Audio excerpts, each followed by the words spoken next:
Hey guys, welcome back to my channel. In today's video, I want to share with you a list of 5 things that social media has made us think are normal that actually aren't.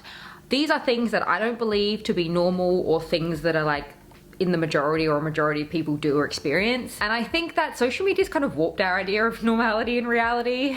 If you're going through a hard time, or maybe you're just kind of in the trap of comparison, we all find ourselves or have found ourselves in a bit of a comparison trap throughout our lives. I think that I can't be the only person who's ever felt that way. And I think sometimes these serve as nice little reminders and reality checks that, hey, maybe you're comparing yourself to somebody else's highlight reel. Some things on this list today are really weirdly specific, like number 1 that I'm gonna start with, super random, super weirdly specific, but this is actually kind of what sparked this whole video idea for me. And that is freshly manicured, perfect nails all the time. Like no regrowth, no nothing. And what sparked this idea was, and I'm sure you've seen them, I'm gonna have a bunch of images on screen. Do you know like the standard, like the go-to kind of pose on social media, like especially on Instagram? It's like this standard go-to pose where like you put your hand on the steering wheel and it's only really something that you can do, like look, these like Instagram rules, like the emblem, like it's either a Mercedes or a BMW or an Audi, and you've kind of got that in the steering wheel, and then you've got your hand like perfectly placed so you can see your rings and your jewelry and like your little car logo, and then maybe you've got like your perfectly manicured acrylic long nails. This is what sparked this whole video for me. I don't know about you, but my nails grow out so fast, and I'm trying to think of it as a good thing because it is a sign of good health if your nails grow long real fast. I get my nails done I think every 3 to 4 weeks, and usually like by the 3rd or 4th week, god, sometimes even the 2nd week, they're looking outgrown. If you're on Instagram, you see always like these perfectly manicured, like perfectly, constantly done looking nails, and it's almost like you never see a chip or, a damaged nail or God forbid regrowth. And there's even some vloggers that I used to watch in the YouTube space where they always had like perfectly done nails and they would kind of vlog their life.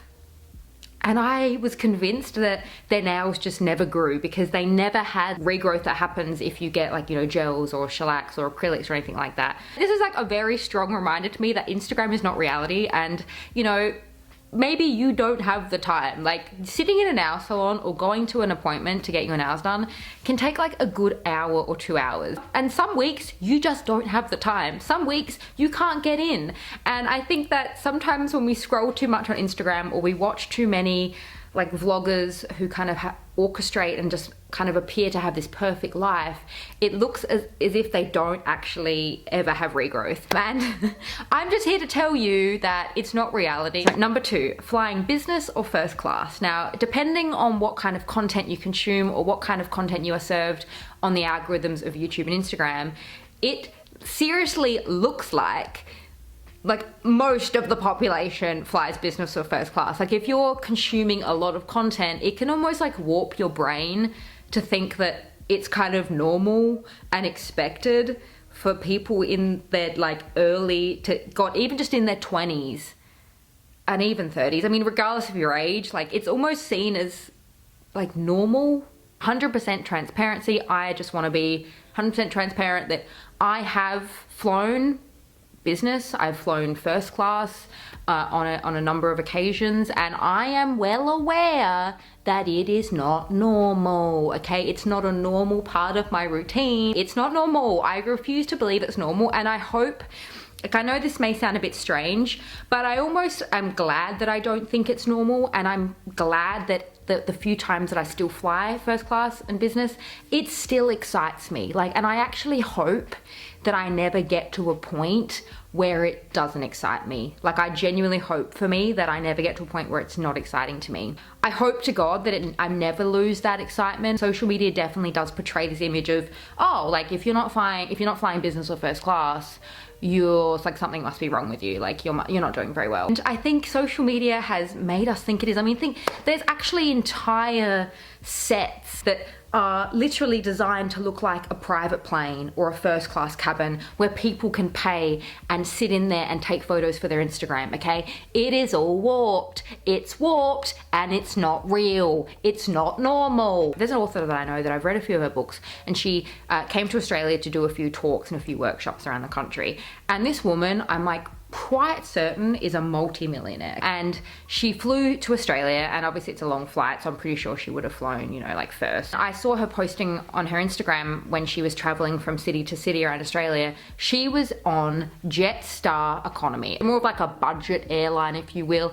Look, I'm trying not to hate on Jetstar because I have had my fair share experiences with them, but I still fly Jetstar, okay? I still fly Jetstar. And she, a multi-millionaire businesswoman, success, multiple books, like she was here for a tour.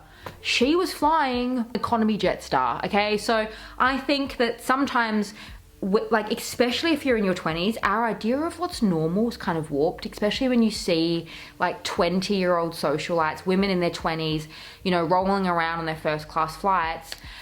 It's not normal. Following on from my rant about business and first class, especially for a lot of you right now who are in, like, on the other side of the world, you're currently almost in summer right now, and I'm so excited for you. But I know the feeling. Maybe you have friends, or you've seen on social media people planning, you know, or maybe they've already taken like 4-5 trips in the last month, you know. They're planning their European vacation, or, you know, they're just planning their extravagantly wonderful vacation, or in some cases vacations. I just want to remind you that, again, it's not normal, okay? It's not normal. And I don't know, like, let me know, maybe I'm in the wrong here. And again, maybe it's because I'm here in Australia, and I'm quite a lot far away from the rest of the world. And I mean, I shouldn't say the rest of the world, but like a lot of places I want to go, I'm quite far away from. I've noticed about myself that I managed to get overseas, like, I'm gonna say every second year. And I think it's because living in Australia, I am quite far away from a lot of the places that I want to travel. And I'm gonna be real, okay? It's freaking expensive. To me, it's expensive, okay? It's expensive. And I just want to remind you, especially if you're on the other side of the world right now and you're heading into summer, and maybe you're hearing about your friends, or you're seeing on social media, your social media friends, or just influencers you follow, you know, maybe they're taking like their 5th overseas trip in the last month, or maybe, you know, maybe they're planning their European vacations in some cases. And I just want to remind you that it's not a reality for a lot of us, and it's kind of normal, and it's okay. Let me know your experience, but for me, holidays and vacations, as much as I love them, I find the build up so stressful, okay? It's so stressful because, put aside the amount of money, I find myself with it, it depends how long I go away for, but like the weeks, if not month, building up to my trip, I am working like double time. I am doing so much work, so much more work to kind of make up for the fact that I most likely will be slacking a little bit on my holiday. So I'm like, you know, trying to double the workload, and then when I get back from my holiday, I'm like doubling the workload because I feel like I've got more to do, or like stuff that I missed out on or need to catch up on. I have to find someone to look after my dog. Like, ideally, I love someone to look after my house. Prep work, like whether you get, you know, laser hair removal, your nails done, you might need to get your roots touched up, your hair done, maybe you want a fake tan, you know. There is so many things that go in to really extravagant, amazing holidays. And I just want to remind you that a lot of these people who you see traveling every week, every month, you know, across the globe, jet setting to their weddings in the French countryside or Positano or wherever else they're going, most of these people, like, it is part of their job to travel. And they run in affluent circles, like the 1%, like they're up there in the 1%. And it's not normal for the most part. Like, these people, if it's either their job, it's either part of their job to travel, and it's part of their job to make it look like it's a holiday, it's vacation, even though the most part, like, they are working, their job is to get that content out and kind of push this beautiful, inspirational, aspirational idea, and it most of the time is work for them. They may make it look like it's relaxing and it's great and it's fun, and maybe there is elements of it, like, don't get me wrong, I'm not at all trying to, you know, make you believe it's probably not fun, because it probably is, but there is a lot of work there involved as well. And if that's not why they're going, a lot of the time these people are up there in the 1%, you know, incredibly wealthy, individuals who run in very affluent circles. So I just want to remind you, especially if you're on the other side of the world and you're seeing maybe a bunch of your friends, or you're seeing on social media all these people traveling around the world for their vacations, and maybe you're feeling a little bit crappy because you're not going on your 7th overseas trip of the summer. I'm just here to remind you that it's okay if that's not what you're doing,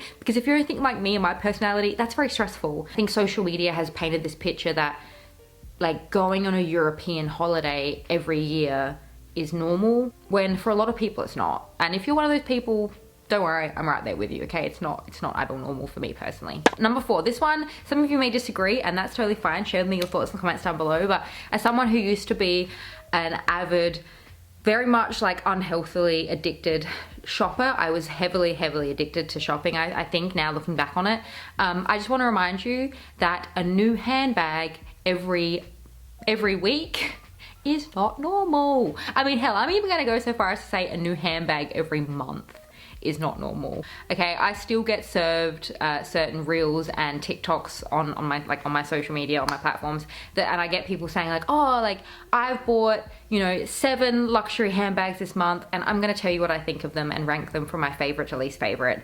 And I'm like, we're in May.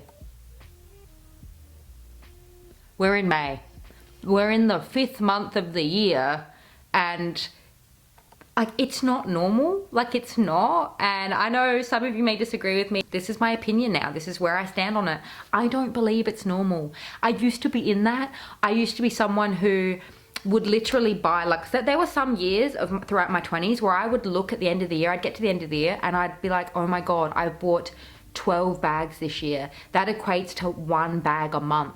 That equates to like 4, 5, 6 grand a month I was spending on a bag. And there was a point where I was like, oh my God, okay, I need to cut it down to like 6 handbags a year. That's still a new handbag every second month. Like, looking back on that now, I think that's crazy. And I know some of you, again, like I said, you may disagree, because me 5 years ago thought that was okay, and I thought that was normal. I personally now don't believe it's normal. My mindset has changed. I just don't think it's normal. And I think social media has created this monster that constant consumption and constant packages arriving at your door is normal. I mean, I don't know about you, let me know. The older I get, I have more to do. Like, I have more adult responsibilities, and like, I can't be the only one, okay? The time it takes to research, I mean, let alone, let's put the money aspect aside, okay? The aspect of how much you're paying for a particular bag. The research involved on, you know, well, what bag do I want? What bag do I really want? Like, the time it takes to go to the store. Like, for instance, I mean, here in Australia, Chanel doesn't have an online store, so you have to go into store. Sometimes they might not even have the bag you want. To go into store to try it on, or, you know, to order it online, maybe say you don't want it, you got to return it, or maybe there's a defect. Oh, I've got to return it. I've got to, you know, get another one. I used to see all that as like fun and enjoyable, and sure, there are elements of it that are fun and enjoyable, but it takes a lot of time. It takes so much time. I'm prioritizing my time to different things, and things that I value more now leads me now to realize that the amount of hours I used to spend doing all that, it was such a big time waster. And I'm just here to remind you that, you know, maybe you're still in the space of, you still see people unboxing new handbags or these giant hauls of clothes. I've had some of you comment as well, things like, oh, I watch this certain creator who does these huge hauls and they don't even remember what they ordered. That's not normal, okay? That's not normal. And some of you may be thinking this sounds incredibly salty, but look, I'm just being real. I don't think it's normal. It's unhealthy, and it's kind of a problem. Like, if you, I mean, I get it. Like, I don't know about you, but sometimes I'll have things, especially if I've had to order a few things for around my house and they all arrive within the same week, I might be like, oh, I don't know what this is. Like, I don't know. Like, it's normal every now and again to have moments where you're like, oh, I don't know, like, I don't know what I ordered. And then you open it, oh yeah, I remember I needed this or this. But to spend like 10, 20 grand on clothing and then not remember what you bought, like, I don't know, call me crazy, but I don't care like what financial bracket you sit in and how well off you are. I still think that that's a little bit like not normal.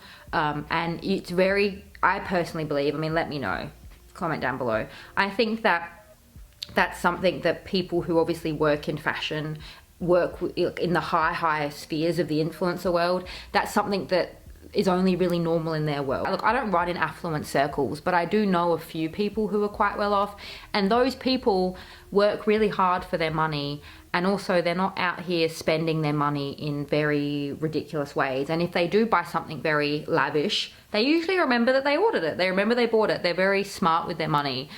So I'm just here to remind you that a new handbag, you know, these giant unboxings, regular daily packages is not last one I want to leave you with is one that you guys know that I've struggled with here in the past, and some of you have had to like wake me up and snap me out of my delusion, and I'm so very grateful for you. This last one I want to end on holds a special place in my heart because it is still something that I'm self-conscious about, and probably will always be. It's everyone's got something they're a bit self-conscious about, and this is mine, okay? But I'm here to tell you and remind you that I don't think flat tummies, perfectly chiseled abs, flat tummies are as normal as they look on social media. And again, share me your experience in the comments down below. I have this belief now, because I'm looking at myself and I'm like, look, if there's something I do, I can't be the only one. You see on social media, you know, bikini pics of women. You've got to remember that these Instagram pictures, these perfectly curated Instagram photos in bikinis are not, for the most part, normal. Like, we are not, a lot of us, and I don't mean to offend you, because let me know, I'm putting myself in this as well. We are not within the 1% of genetically blessed individuals that can go out and strut our stuff as a, you know, bikini model. And I'm not shaming you, like, I'm in it as well, okay? We're just not. There's only a certain amount of people, like, think, what's her name? What is her name? Emily Ratajkowski, okay? We are not, a lot of us, sorry, we're not like that. We're not. And that's just genetics, and that's just the luck of the draw. I think Instagram, you know, you've got to remember, when you see a bikini pic, when you see a woman, you know, on vacation in a bikini, think about, like, there's the lighting aspect, you know, there's the God knows how many photos that it's taken. When I'm out here sometimes taking Instagram pics, I look at it and I'm like, oh no, take another one. Sometimes there's like 50 photos that someone may have went through until they found the perfect one, mixed with the perfect lighting, the perfect posing. They're sucking in their stomach. Most of the time, maybe they thought, okay, well, what am I gonna eat for lunch? I don't wanna look bloated, I don't wanna look a certain way, I'm gonna eat a salad. Or maybe, very unhealthy, trigger warning, maybe they just haven't eaten at all that day because they know they're gonna be in a bikini or a bathing suit and they wanna have a flat tummy. We have certain things, and we have certain organs and certain special things that we protect with excess body weight around that area. This is still something I'm caught up in. This is still a trap that I find myself caught in, because the amount of like perfectly flat tummies I see on social media, I just know very well that that is not my life. That's not my tummy. You know, and most of the time, guys, when you've seen my tummy, trust me, okay? I'm gonna say this right now, and you know, you can judge away, whatever, but trust me, like, if I ever, and I'm not really one to really post like half naked photos of myself on the internet, something I don't really do. But if you ever see me posting a photo of myself on the beach in a bikini, just know, spoiler alert, I'm sucking in, okay? I'm probably like telling my sister or my boyfriend, take this photo of me, and I'm like I'm not breathing, okay? I'm sucking it in for dear life, and I'm not like that. I know that's not healthy, and I know that that's probably contributing to the problem, but I'm convinced that I'm not the only person that does that. I'm pretty sure there's like this funny, what was it, that movie? Was it My Big Fat Greek Wedding? Pull my neck. 1, 2, pull. Okay, I'm convinced that I'm not the only person that does this. So I just want to remind you, and it's something that I truthfully need to remind myself, that flat, perfectly flat tummies with six-pack abs and like the line that goes all the way down there, it's fun, isn't it? It's cool, it's nice to look at, but for a lot of people, it's not their reality and it's not normal, okay? And for me, it's not my reality and it's not normal. I hope you enjoyed this list today, and I hope that you found it to be a little bit of fun and maybe a little bit of a reality check. I'm gonna have another one linked to you right here. If you haven't had enough of me just yet, feel free to join me over there. Thank you so much for joining me in today's video, and I'll see you in my next one. Bye.